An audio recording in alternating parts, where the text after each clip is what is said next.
Okay, ఎఫ్ఎల్ఎస్లో ఇంగ్లీష్లో first question practice చూద్దాం మనం.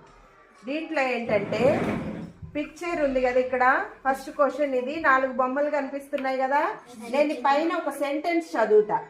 ఆ సెంటెన్స్ ని అర్థం చేసుకొని ఈ 4గిట్లో ఏ బొమ్మ దానికి మ్యాచ్ అవుద్దో చూపించాలి.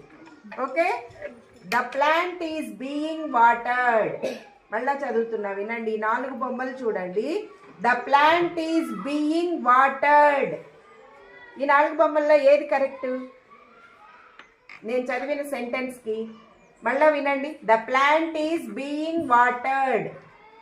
4 బొమ్మలు గమనించండి. గమనించి ఏది కరెక్టో చెప్పండి. Very good, super. Next, the farmer is planting a sapling. The farmer is planting a sapling. Very good, super. Third question, hen is laying eggs. Oh, super, very good. Next, the sister is writing. అట్లా net. Very good. చదివేది వినాలి, విని ఏది పెడితే అది వేలు పెట్టకూడదు. ఈసారి బాగా చూడండి.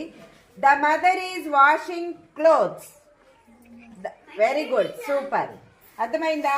ఇలా ఉంటాయి. పిక్చర్ ఇచ్చి సెంటెన్స్ ఇచ్చి దానికి 4 పిక్చర్స్ ఇస్తారు. మీరు ఆ సెంటెన్స్ అర్థం చేసుకొని ఆ పిక్చర్ని కరెక్ట్గా పాయింట్అవుట్ చేయాలి. Very good, super.